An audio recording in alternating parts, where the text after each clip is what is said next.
GNM third year का आज ये पहला वीडियो है, पहला क्लास है। तो आप लोग जो है इसको देखिए। यहाँ पे जो है हम लोग आज के वीडियो में लगभग 130 प्लस जो है क्वेश्चन ऑब्जेक्टिव का देखने वाले हैं। ये जो प्रश्न है सारा के सारा जो है आपका मिडवाइफरी एंड आपका गायनकोलॉजी का है। किसका है? मिडवाइफरी एंड गायनकोलॉजी का है। जहाँ पे आपके एग्जाम में जो है ऑब्जेक्टिव क्वेश्चन भी आपको जो है 5 से 10 नंबर में पूछा जाएगा। तो उसमें जो है आपको ये बहुत हेल्प करेगा। साथ ही अगर आपका मैचिंग एग्जाम में पूछ दिया तो यहाँ से मैचिंग भी आपका जो है पकड़ा जाएगा। ठीक है, तो फिलहाल यही है कि आज 130 प्लस क्वेश्चन जो है हम लोग देखने वाले हैं। तो जो भी जीएनएम थर्ड ईयर के स्टूडेंट है, आप किसी भी स्टेट के हैं, नो मैटर, आप लोग पढ़िए। आपका एग्जाम के ही अंदर का यह है, सिलेबस के अंदर का है, आपका एग्जाम में पूछा जाएगा। ठीक है, चलिए देखते हैं। तो जैसे आज जो है आप लोग देख रहे हैं यहाँ पे मिडवाइफरी एंड गायनकोलॉजी है। तो इसी प्रकार से जो है आने वाला समय में यानी कल जो है अल्टरनेट आपका एक क्लास चलते रहेगा। यानी एक दिन मिडवाइफरी का तो एक दिन कम्युनिटी का, एक दिन मिडवाइफरी एक दिन कम्युनिटी का। ठीक है, तो आप लोग जो है बने रहिए चैनल पर। और जो लोग को भी अगर वीडियो नहीं मिलता हो थर्ड ईयर का तो वो जो है जीएनएम थर्ड ईयर के प्ले लिस्ट में जाएंगे। जीएनएम थर्ड ईयर के प्ले लिस्ट में वहाँ से मिल जाएगा। ठीक है, चलिए शुरू करते हैं। देखिए पहला प्रश्न है कि हैगर चिन्ह गर्भावस्था के डैश हफ्ते से प्राप्त किया जा सकता है। मतलब देखिए हैगर एक जो है साइन होता है जो गर्भ अवस्था में दिखता है। तो यह कितने सप्ताह के बाद जो है प्राप्त किया जा सकता है, मतलब देखा जा सकता है। तो 6 से 8 सप्ताह के जो है में जो है ये चिन्ह हैगर चिन्ह प्राप्त किया जा सकता है। समझ गए। नेक्स्ट है भ्रूण कपाल का सबसे लंबा व्यास प्रस्तुत में होता है। मतलब किस में प्रस्तुत होता है? मतलब जो भ्रूण होता है, जो फेटल होता है, उसका जो कपाल होता है वो सबसे लंबा व्यास जो होता है किस में दिखाई देता है, प्रस्तुत होता है? तो ब्रो में जो है आईएस प्रस्तुत होता है। समझ गए। नेक्स्ट है तीसरा है भ्रूण के कपाल का सबसे बड़ा व्यास होता है। मतलब देखिए यहाँ पे है कि किसमें जो है प्रस्तुत होता है, तो ब्रो में। भ्रूण कपाल का सबसे लंबा व्यास जो है लंबा है और यहाँ पे बड़ा है, दोनों में अंतर है। ये लंबाई का बात कर रहा है, सबसे लंबा व्यास जो है ब्रो में प्रस्तुत होता है, जबकि भ्रूण कपाल का सबसे बड़ा व्यास डैश में डैश होता है। कौन सा होता है? तो ये मेंटो वर्टिकल होता है। याद रखिएगा कि भ्रूण कपाल का सबसे बड़ा जो डायमेंशन होता है, सबसे बड़ा जो डायमीटर होता है वो आपका जो है मेंटो वर्टिकल होता है। ठीक है, समझ गए। चलिए नेक्स्ट यहाँ पे देखते हैं, जल्दी जल्दी करेंगे ताकि बहुत सारा क्वेश्चन है। देखिए नेक्स्ट है चौथा है गर्भपात 23 हफ्ते तक किया जा सकता है। देखिए गर्भपात जो है कितने सप्ताह तक जो है कर सकते हैं गर्भधारण के बाद? तो देखिए 20 सप्ताह तक जो है आप जो है कोई भी अगर गर्भधारण कर ली है तो वो जो है 20 सप्ताह तक जो है क्या कर सकती है, मतलब गर्भपात हो एबॉर्शन करवा सकती है। समझ गए, ये चीज़ें होता है। नेक्स्ट है पाँचवा है डैश हफ्ते पर गर्भवती के स्तनों से कोलोस्ट्रम निकाला जा सकता है। मतलब कितने हफ्तों के बाद जो है स्त्री के जो गर्भ, आप लोग जानते हैं कि गर्भवती होने के बाद ही ना जो है स्त्रियां के जो स्तन होता है उससे मिल्क निकलने लगता है। तो जो मिल्क में जो कोलोस्ट्रम होता है ये जो है आपके 16 सप्ताह जब हो जाता है गर्भधारण के तो ये जो है स्तन से आने लगता है। समझ गए। तो ये सब ध्यान रखिएगा। पूछता है कि कितने सप्ताह के बाद जो है एबॉर्शन करा सकते हैं, कितने सप्ताह तक जो है एबॉर्शन करा सकते हैं? तो 20 सप्ताह। ठीक है, पूछ देगा कि कितने सप्ताह पर जो है स्तनों से कोलोस्ट्रम निकाला जा सकता है? तो ये 16 सप्ताह। समझ गए। इसी प्रकार से याद रखिएगा।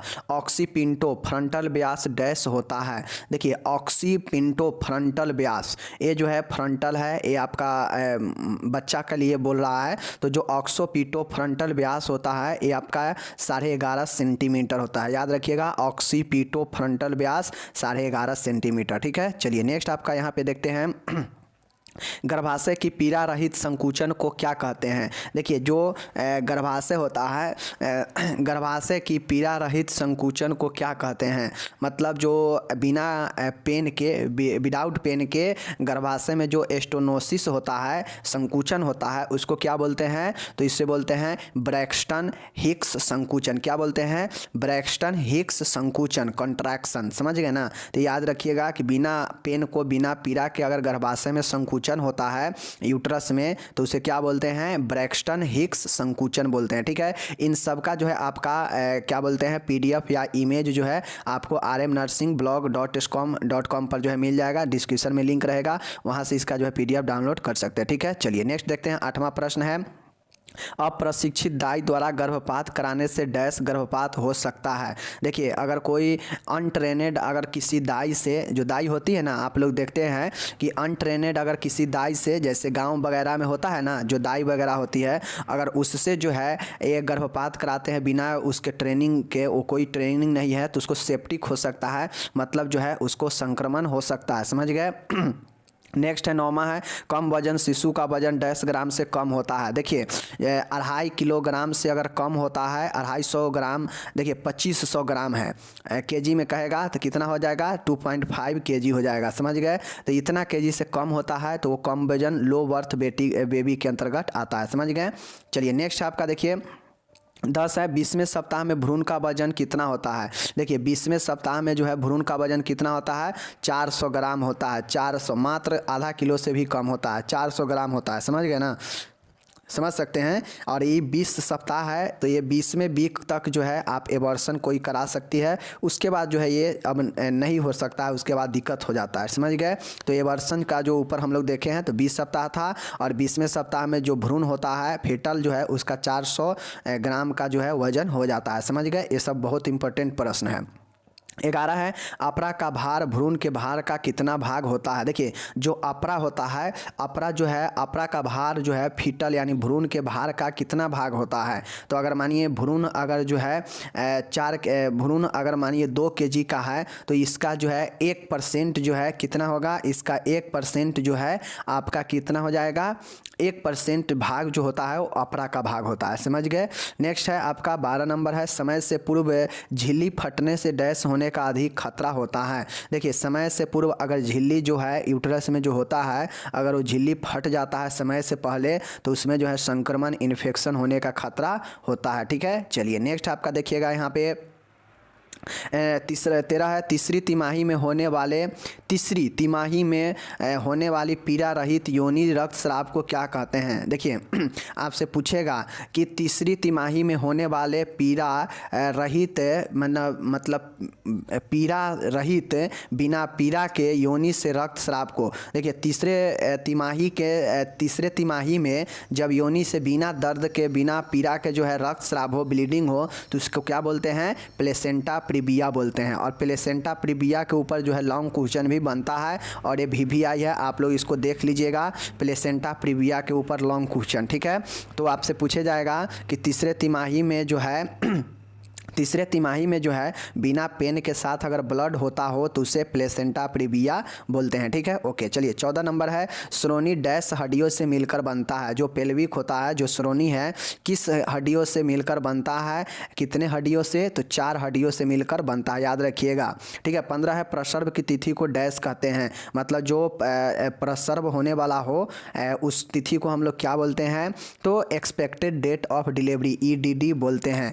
देखिए ये एग्जैक्ट तो नहीं ना डॉक्टर बताता है कि इसी दिन होगा, तो इसी दिन नहीं होगा, मतलब एक एग्जैक्ट आंकड़ा तिथि बता देता है कि हाँ इतना तारीख तक आपका हो सकता है। तो इसीलिए एक्सपेक्टेड जो है यहाँ पे दिया गया है, संभावित तारीख होता है डिलीवरी का। समझ गए ना। तो यही होता है expected date of delivery, EDD। प्रसव की तिथि को EDD कहते हैं। समझ गए। चलिए नेक्स्ट आपका देखिएगा 16 नंबर है, जब अपरा निम्न गर्भाशय भाग पर आरोपित होती है तो उसे डैश कहते हैं। देखिए जो अपरा होता है वो अपरा निम्न मतलब निम्न गर्भाशय भाग, मतलब गर्भाशय के निचले भाग पर जब आरोपित होता है तो उसे क्या कहते हैं। जो अपरा गर्भाशय के निचले भाग पर जब आरोपित होता है तो उसे क्या बोलते हैं, तो उसे जो है हम लोग प्लेसेंटा प्रीविया बोलते हैं। ठीक है। और बिना पेन के साथ ब्लीडिंग हो तो ये भी जो है प्लेसेंटा प्रीविया ही होता है, और ये जो है गर्भाशय के निचले भाग पर आरोपित रहता है। समझ गए। 17 है, बाधित प्रसव में उच्च एवं निम्न गर्भाशय के बीच में रीज बनाती है, उसे क्या कहते हैं। देखिए बाधित प्रसव मतलब समझ रहे हैं ना, कि जो बाधा प्रसव में जो बाधा होता है और उसमें उच्च एवं निम्न गर्भाशय के बीच में, मतलब गर्भाशय के ऊपरी और नीचे के बीच में जो रीज बनती है उसको क्या बोलते हैं, तो रिट्रैक्शन रिंग बोलते हैं। क्या बोलते हैं, रिट्रैक्शन रिंग बोलते हैं। जो कि गर्भाशय के ऊपरी और नीचे के बीच में जो रीज बनता है उसे रिट्रैक्शन रिंग कहते हैं। समझ गए ना, रीज से रिट्रैक्शन और रिंग, समझ गए, याद रखिएगा। नेक्स्ट है 18 नंबर, नवजात शिशु के शरीर पर चिपचिपे सफ़ेद पदार्थ को क्या कहते हैं? जब बच्चा जन्म लेता है तो उस समय उसके शरीर पर जो है या उसके मुंह नाक पर बहुत सारा जो है चिपचिपे वाइट कलर के पदार्थ लगा रहता है, उसको क्या बोलते हैं? तो इसे जो है वर्निक्स कैसियोमा बोलते हैं। क्या बोलते हैं? वर्निक्स कैसियोमा बोलते हैं। समझ गए ना? क्या बोलते हैं? जो चिपचिपे पदार्थ होता है, नवजात शिशु कोई जन्म लिया और उसके शरीर पर जो सफ़ेद सफ़ेद जो पदार्थ होता है उससे जो है हम लोग वर्निक्स कैसियोमा बोलते हैं। ठीक है, एक दो बार इसको पढ़ लीजिएगा और आपको याद हो जाएगा, बहुत इंपॉर्टेंट है। 19 है, भ्रूण की पहली गतिविधियों को क्या कहते हैं? जो भ्रूण होता है और उसके पहली गतिविधि एक्टिविटीज़ को हम लोग क्या बोलते हैं? क्विकनिंग बोलते हैं। क्या बोलते हैं? क्विकनिंग बोलते हैं। जो फीटल होता है, जो भ्रूण होता है, उसके पहले एक्टिविटी को, फर्स्ट एक्टिविटी को क्या बोलते हैं? क्विकनिंग बोलते हैं। याद रखिएगा, क्विकनिंग। समझ गए? फीटल के पहले एक्टिविटी को क्विकनिंग। नेक्स्ट है, योनि द्वारा होने वाले सफ़ेद स्राव को क्या कहते हैं? देखिए, जो स्त्री होता है और उसके योनि जो भेजिना होता है उससे जो आपका वाइट डिस्चार्ज होता है, लोग क्या बोलते हैं? उसको ल्यूकोरिया बोलते हैं। समझ गए ना? ल्यूकोरिया बोलते हैं। समझ गए? 21 है, फैलोपियन ट्यूब के डैश में फर्टिलाइजेशन होता है। मतलब जो फैलोपियन नलिका होता है उसके किस में जो है फर्टिलाइजेशन होता है? तो एम्पुला में होता है। समझ आइएगा, आपसे पूछ देगा कि फैलोपियन ट्यूब के किस भाग में जो है फर्टिलाइजेशन होता है? तो एम्पुला में होता है। समझ गए ना? एम्पुला में। याद रखिएगा, ना तो कन्फ्यूज हो जाइएगा, फिर दिक्कत होने लगेगा। चलिए, नेक्स्ट है कि कंधे की प्रस्तुति में डिनोमिनेटर डैश होता है। मतलब कंधे की प्रस्तुति में, मतलब जो प्रस्तुति होता है ना, तो उसके कंधे में डिनोमिनेटर होता है एस्केपुला। समझ गए ना? कंधे की प्रस्तुति में डिनोमिनेटर होता है एस्केपुला। एस्केपुला कहाँ होता है? आप लोग जानते हैं, कंधे के नीचे वाला जो पीछे से दोनों साइड में होता है ना, तिरकोना हड्डी होता है, वही एस्केपुला होता है। समझ गए? 23 है, एमटीपी एक्ट सन डैश में पारित हुआ। एमटीपी किस वर्ष पारित हुआ? 1972 में पारित हुआ। समझ गए? यह एक एक्ट होता है, आप लोग को बताना है कि एमटीपी का फुल फॉर्म क्या होता है। समझ गए ना? एमटीपी का फुल फॉर्म बताइए, और एमटीपी एक्ट कब पारित हुआ? तो 1972 में। ठीक है, चलिए। नेक्स्ट है 24, डिलीवरी बाद कपाल पर होने वाले सूजन को क्या कहते हैं? देखिए, तो ये आप लोग सेकेंड में ईयर में पढ़े होंगे कि डिलीवरी के बाद कपाल, मतलब जो कपाल होता है उस पर सूजन जो होता है उसको कैपुट सक्सीडेनम बोलते हैं। क्या बोलते हैं? कैपुट सक्सीडेनम बोलते हैं। ठीक है, याद रखिएगा, डिलीवरी के बाद होने वाले कपाल पर सूजन को कैपुट सक्सीडेनम बोलते हैं। ठीक है, देखिए, IUGR में फंडल ऊंचाई समान से होती है। IUGR में जो फंडल ऊंचाई होता है समान से कितना होता है? तो समान से कम होता है। समझ गए ना? किसमें? IUGR फंडल में। ठीक है, समझ गए। नेक्स्ट आपका देखिएगा 26 नंबर है, गर्भ अवस्था के इंडोमेट्रियम को डैश कहते हैं। देखिए, गर्भ अवस्था के दौरान जो आपका गर्भाशय का जो आंतरिक परत है जिसको एंडोमेट्रियम बोलते हैं, तो ये गर्भ के दौरान इसको जो है हम लोग डेसिडुआ बोलते हैं। क्या बोलते हैं? डेसिडुआ बोलते हैं। जब गर्भ अवस्था में कोई स्त्री रहती है तो उस समय एंडोमेट्रियम को हम लोग डेसिडुआ बोलते हैं। समझ गए? नेक्स्ट है 27, प्रसव की प्रक्रिया अवस्था में सर्विक्स का विस्तार डैश सेंटीमीटर होता है। देखिए, चूँकि हम लोग जानते हैं कि जो यूट्रस होता है वो जो है संकुचित होते रहता है, फैलते रहता है। तो जब बच्चा जो है जन्म लेता है, बच्चा जब भ्रूण में पलता है तो उसमें जो है अपने आकार के कई गुना जो है यूट्रस फैल जाता है, बढ़ जाता है। ठीक है, तो इसी प्रकार से जब यूट्रस बढ़ेगा तो यूट्रस भी जो है सर्विक्स भी एक यूट्रस का ही भाग है, तो सर्विक्स भी बढ़ेगा ही बढ़ेगा, विस्तार होगा ही होगा। तो उसमें जो है कितना होता है? उससे जो है 3 से 4 सेंटीमीटर जो है विस्तार होता है प्रसव की प्रक्रिया के अवस्था में सर्विक्स का। समझ गए? चलिए, नेक्स्ट है 28, BCG टीका डैश के प्रति रोग निरोधक क्षमता प्रदान करता है। तो हम लोग जानते हैं बैसिलस कॉलमेंट ग्यूरिन जो है ट्यूबरकुलोसिस के लिए काम में आता है। ठीक है, ये चीज़ें हो गया। नेक्स्ट देखिएगा यहाँ पे 29, गर्भवती गर्भाशय में जब एमनियोटिक द्रव की मात्रा 300 मिली से कम होता है तो उसे क्या कहते हैं? देखिए, गर्भवती के जब गर्भाशय में एमनियोटिक द्रव की मात्रा जब 300 मिली से कम होता है तो उसे हम लोग अल्प उल्बोदक बोलते हैं, ओलिगोहाइड्रेमेनियस बोलते हैं। क्या बोलते हैं? ओलिगोहाइड्रामेनियस बोलते हैं। समझ गए ना? अल्प उल्बोदक बोलते हैं। याद रखिएगा कि जब गर्भवती कोई होती है तो उसके गर्भाशय में जब एमनियोटिक द्रव का मात्रा 300 ml से कम जाता है, मिली से कम जाता है, तो जो है उसे अल्प उल्बोदक बोलते हैं। समझ समझ गए। चलिए नेक्स्ट है 30 नंबर, अगला फोंटेल डैश महीने में बंद होता है। तो दोस्तों आप लोग जानते हैं यह 18 महीने में बंद होता है, अगला जो फोंटेल होता है, समझ गए। नेक्स्ट है आपका 31 नंबर, यह जो है बेबी में होता है, बच्चा में होता है, तो यह 18 महीने में बंद हो जाता है, ठीक है। 31 है, डैश हार्मोन स्तन से दूध का स्राव कराता है। कौन सा हार्मोन है जो कि स्तन से दूध को स्रावित कराता है? कोई भी अगर माँ है, कोई भी अगर लेडीज है अपने बच्चे को जन्म देती है तो उसको दूध का जो स्तन से निकलता है तो ऑक्सीटोसिन हार्मोन जो होता है ये क्या करता है? दूध का स्रावन करती है, समझ गए, ऑक्सीटोसिन। नेक्स्ट है 32, वर्टेक्स प्रस्तुति में डेनोमिनेटर होता है। देखिए ऊपर हम लोग एक और पढ़े थे कि कंधे की प्रस्तुति में डेनोमिनेटर होता है, समझ गए, वो पढ़े थे हम लोग। अब यहाँ पे पढ़ रहे हैं वर्टेक्स प्रस्तुति में डेनोमिनेटर की होता है ऑक्सीपुट होता है, समझ गए, ऑक्सीपुट याद रखिएगा, वर्टेक्स में ऑक्सीपुट होता है डेनोमिनेटर, समझ गए। 33 है, आंतरिक अंश इंटरनल ओस का खुलना एवं बड़ा होना क्या कहलाता है? देखिए आंतरिक जो अंश होता है, इंटरनल जो ओएस होता है, इसका खुलना और बड़ा होना क्या कहलाता है? तो डिलेटेशन कहलाता है, विस्तारण कहलाता है, समझ गए। चलिए नेक्स्ट है 34, अम्बिलिकल कॉर्ड के संक्रमण को क्या कहते हैं? देखिए जो अम्बिलिकल कॉर्ड होता है उसके संक्रमण को क्या बोलते हैं? तो देखिए ओम्फिलाइटिस बोलते हैं, क्या बोलते हैं? ओम्फेलाइटिस बोलते हैं, क्या बोलते हैं? ओम्फेलाइटिस बोलते हैं, अम्बिलिकल कॉर्ड के संक्रमण को ओम्फेलाइटिस बोलते हैं, ठीक है।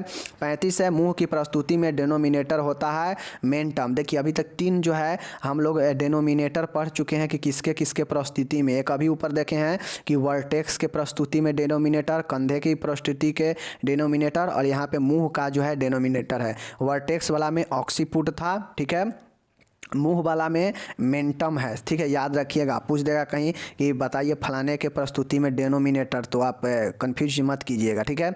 नवजात शिशु के पहले मल को क्या कहते हैं? मिकोनियम कहते हैं, बहुत बार पढ़ चुके हैं कि नवजात शिशु के पहले मल को मिकोनियम कहते हैं, ठीक है। नेक्स्ट देखिएगा कि भ्रूण की खोपड़ी में फोंटली होते हैं 6। भ्रूण के जो खोपड़ी होता है उसमें कितने फोंटली होता है? 6 फोंटलेज होता है, समझ गए, याद रखिएगा। 38 है, गर्भावस्था में सर्विक्स का मुलायम होना डैश चिन्ह कहलाता है, गुडेल चिन्ह कहलाता है, ठीक है। अगर गर्भावस्था के दौरान जो सर्विक्स भाग है योनि का, वो जो है अगर उसमें मुलायम होता है तो उसे कौन सा चिन्ह बोलते हैं? गुडेल चिन्ह बोलते हैं, समझ गए, ये सब याद रखिएगा। 39 है, एंटेरियर फोंटली के आकार कैसा होता है? तो जो है डायमंड जैसा होता है। जो एंटेरियर फोंटली होता है, एंटेरियर और पोस्टेरियर होता है ना, तो ये जो है आपका एंटेरियर फोंटली का जो आकार होता है डायमंड के समान होता है, समझ गए। चलिए नेक्स्ट आपका देखिएगा 40 नंबर है, अम्बिलिकल कॉर्ड की लंबाई कितना होता है? जो अम्बिलिकल कॉर्ड अम्बलाइकल कॉर्ड का लंबाई कितना होता है? 50 सेंटीमीटर होता है, याद रखिएगा। 41 है, श्रोणि के इनलेट को क्या कहते हैं? जो पेल्विक होता है उसके इनलेट को हम लोग क्या बोलते हैं? पेल्विक का आकार कैसा होता है? लगभग ऐसा होता है ना, ऐसा होता है, ठीक है, ऐसे करके होता है, ऐसे कुछ करके ऐसे होता है, और यहीं पे जो है योनि होता है, ये आपका सामने वाला ये सब होता है, समझ गए। तो ये जो है आपका जो पेल्विक होता है, श्रोणि होता है, उसके इनलेट को क्या कहते हैं? ब्रीम कहते हैं, ब्रीम, इनलेट को ब्रीम कहते हैं, याद रखिएगा। 42 है, प्रसव कराने के लिए पेरिनियम पर दिए जाने वाले चीरे का नाम है एपिसियोटोमी, भग छेदन। देखिए प्रसव कराने के लिए जो पेरिनियम होता है, पेरिनियम पर जो चीरा दिया जाता है उससे जो हम लोग भग छेदन कहते हैं, एपिसियोटोमी कहते हैं, समझ गए। चलिए ये प्रसव कराने के लिए होता है। 43 है, लेटरल योनि फोर्निस में अधिक स्पंदन महसूस होने को डैश कहते हैं? देखिए लेटरल योनि, लेटरल मतलब क्या होता है? लेटा हुआ। लेटरल योनि फॉर्निस में अधिक स्पंदन महसूस होने को क्या कहते हैं? तो ऑसिएंडर चिन्ह कहते हैं। देखिए साइन सब बहुत इंपॉर्टेंट है, याद रखिएगा कि लेटरल योनि फॉर्निस में अधिक स्पंदन महसूस होने को ऑसिएंडर चिन्ह बोलते हैं, समझ गए। चलिए नेक्स्ट है 44, अपरा का अलग होना तथा झिल्ली के साथ योनि के द्वार से बाहर होना प्रसव की डैश अवस्था में होता है। देखिए अपरा का अलग होना तथा झिल्ली के साथ योनि द्वार से बाहर होना प्रसर्व की डैश अवस्था में होता है, तृतीय अवस्था में होता है। जब प्रसर्व होने वाला होता है तो ये जो है फीमेल के जो है जो वैजिनल होता है वहाँ से जो है ये अपरा जो होता है ये बाहर निकलने लगता है झिल्ली के साथ अलग होकर, ठीक है ना। झिल्ली के साथ जो है योनि से बाहर निकलने लगता है अपरा, और इसको जो है यह प्रसर्व का तृतीय अवस्था होता है। इस तृतीय अवस्था में जो है अपरा क्या होता है योनि से बाहर निकलने लगता है, दिखाई देने लगता है झिल्ली के साथ में। चूँकि आप लोग जानते होइएगा कि जो भैंस उसको आप लोग देखे होइएगा गाय को, तो जब वो बच्चा देने वाला होता है तो देखते होइएगा कि जहाँ वो बैठता है तो उसके जो वैजिनल एरिया होता है वहाँ से उसको मांस जो है मांस की तरह निकलने लगता है, तो वो जो होता है वो वही जो है अपरा होता है। उसी प्रकार से फीमेल में भी निकलने लगता है, ठीक है, समझ गए। 45 देखिए, स्तनपान कराते समय माँ की प्रतिदिन कैलोरी की आवश्यकता कितना होता है। देखिए स्तनपान जब माँ करा रही होती है तो उस समय प्रतिदिन जो माँ का कैलोरी की आवश्यकता होती है 2600 कैलोरी की आवश्यकता पड़ती है, समझ गए। चलिए नेक्स्ट आपका देखिएगा यहाँ पे नेक्स्ट क्या है, बहुत शानदार प्रश्न है। 46 नंबर, गर्भ अवस्था में प्रोटीन की डैश ग्राम प्रतिदिन की आवश्यकता होती है। देखिए स्तनपान के दौरान 2600 कैलोरी की हम लोग देख चुके हैं। उसके बाद प्रोटीन की कितना होती है गर्भ अवस्था के दौरान, मतलब जब प्रेगनेंसी पीरियड हो उस दौरान जो है प्रतिदिन 5 से 60 ग्राम प्रतिदिन जो है प्रोटीन की आवश्यकता होती है, और इतना देना चाहिए तभी जो है बच्चा जो है स्वस्थ रह पाता है अंदर, ठीक है। 47 है, समान प्रसर्व को डैश भी कहते हैं, यूटोसिया बोलते हैं, समझ गए। जो नॉर्मल डिलीवरी होता है उसे हम लोग यूटोसिया भी कहते हैं, समझ गए।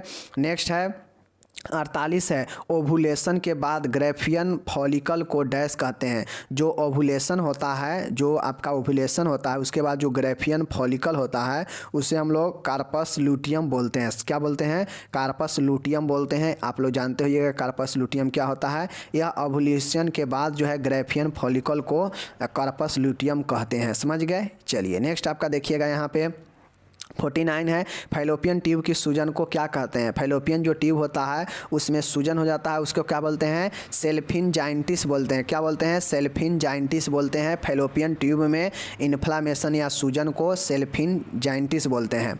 50 है, गर्भ अवस्था में मासिक धर्म के अस्थायी रूप से बंद होने को क्या कहते हैं। देखिए गर्भ अवस्था में मासिक धर्म के अस्थायी रूप से बंद होने को क्या बोलते हैं? एमनोरिया बोलते हैं। देखिए जब गर्भावस्था में प्रेगनेंटी पीरियड में क्या होता है कि मासिक धर्म जो मेंस्ट्रुएशन होता है वो बंद हो जाता है, और यह जो है टेम्पोररी होता है, ठीक है। तो इसे जो हम लोग एमेनोरिया बोलते हैं, ठीक है, समझ गए। चलिए नेक्स्ट देखिएगा यहाँ पे 51 है, डिलीवरी के बाद गर्भाशय के ठीक से न सिकुड़ने को क्या कहते हैं। देखिए गर्भाशय के ठीक से डिलीवरी के बाद, मतलब अगर कोई डिलीवरी हो गया है और जो यूट्रस है अपने जगह पर जो है नहीं सिकुड़ रहा है ठीक से, तो उसे हम लोग क्या बोलते हैं? सब इन्वोल्यूशन बोलते हैं। क्या बोलते हैं? सब इन्वोल्यूशन बोलते हैं। ध्यान रखिएगा, सब इन्वोल्यूशन बोलते हैं। जो डिलीवरी के बाद भी जो वेजिना जो यूट्रस सही से नहीं अपने जगह पर आता है तो उसे है सब इन्वोल्यूशन बोलते हैं, ठीक है। चलिए 52 है, वह स्त्री जो कभी गर्भवती नहीं हुई उससे क्या कहते हैं? नलीपैरस। नलीपैरस बोलते हैं। वह स्त्री जो कभी गर्भवती नहीं हुई उससे क्या कहते हैं? नलीपैरस बोलते हैं। ध्यान रखिएगा, ऐसा पूछेगा कि वैसा स्त्री जो कभी गर्भवती हुई ही नहीं तो उससे क्या बोलते हैं? नलीपैरस बोलते हैं, ठीक है। चलिए नेक्स्ट है 53 नंबर, कैपुट सक्सीडेनम 10 घंटे में चला जाता है। हम लोग ऊपर जाने हैं ना कि कैपुट सक्सीडेनम क्या होता है, तो कैपुट सक्सीडेनम जो है यह जो है 36 घंटे में चला जाता है, ठीक है ना।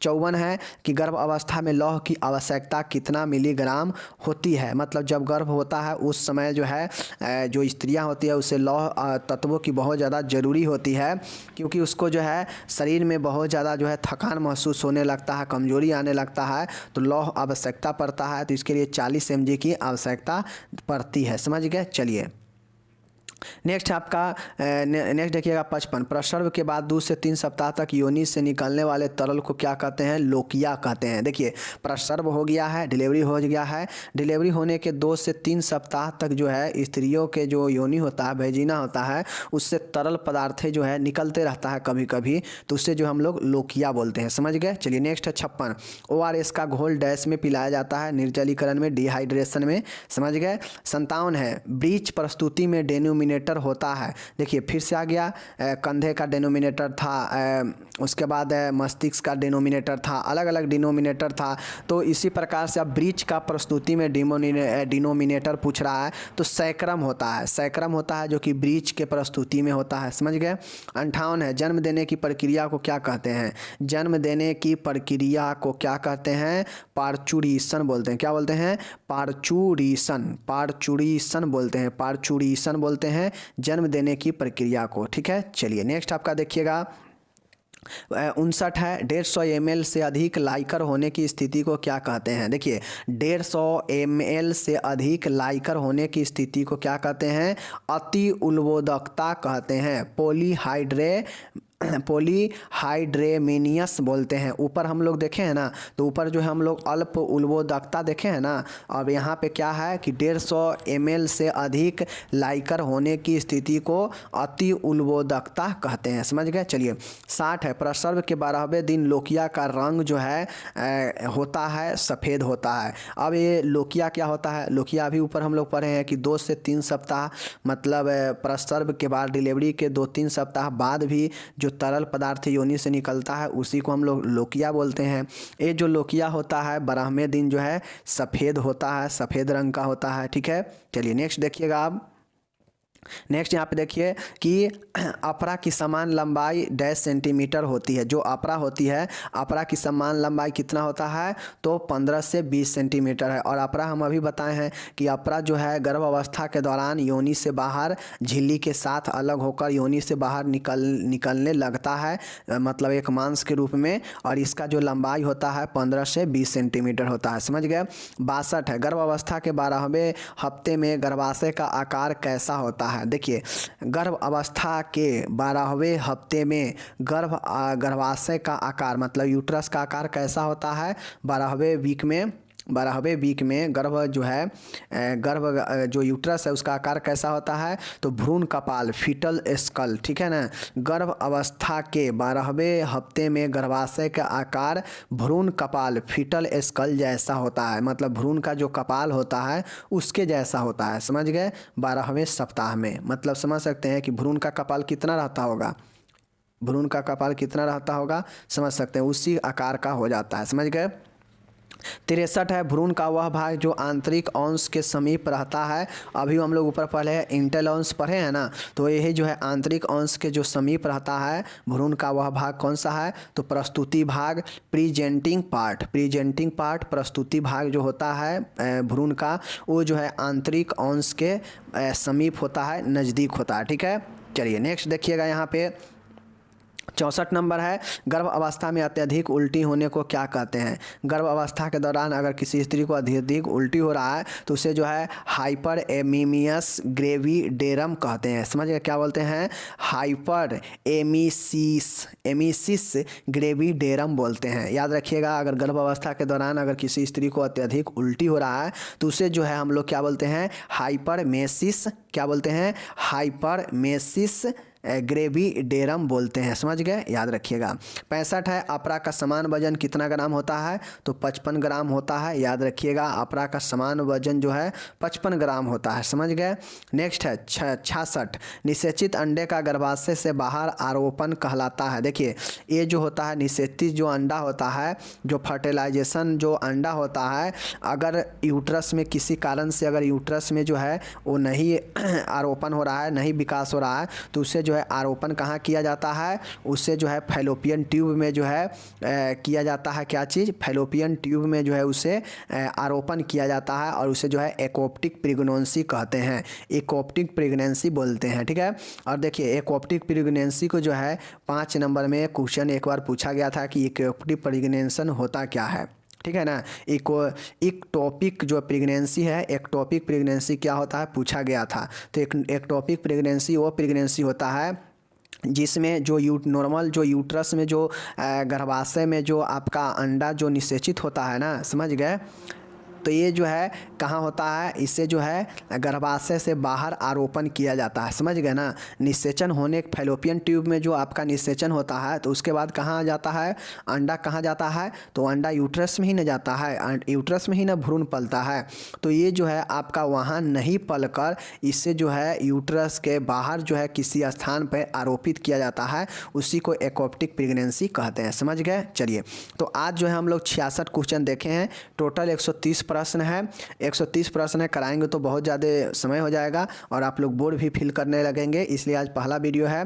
तो जो है आज हम लोग 66 क्वेश्चन रखे हैं मिडवाइफरी गायनेकोलॉजी से। आप लोग 66 क्वेश्चन के 2 बार वीडियो देख लीजिए ताकि समझ में आ जाए, और फिर जो है आप जाके इसका PDF भी डाउनलोड कर सकते हैं, या इसका जो है पिक्चर दे दिया रहेगा वहाँ पे, पिक्चर डाउनलोड सीधा कर सकते हैं, ठीक है। बाकी हम लोग जो है मिलेंगे अगले वीडियो में कम्युनिटी हेल्थ नर्सिंग में, फिर कम्युनिटी हेल्थ नर्सिंग सेकेंड कर लेंगे, तो फिर जो है 66 से आगे हम लोग यहाँ पे आएंगे, ठीक है। चलिए, बाकी जो है जो लोग नहीं जुड़े हैं थर्ड ईयर वाले में शेयर कर दीजिए, जितने भी थर्ड ईयर का ग्रुप है आप लोग शेयर कर दीजिए। यहाँ पे जब तक आपका एग्ज़ाम नहीं हो रहा है तब तक जो है लॉन्ग शॉर्ट सभी क्वेश्चन कोशिश करेंगे कि लाते रहें, और जितना भी लाएंगे क्वेश्चन एग्ज़ाम के दृष्टिकोण से होगा ताकि आपके एग्ज़ाम में पूछे, ठीक है।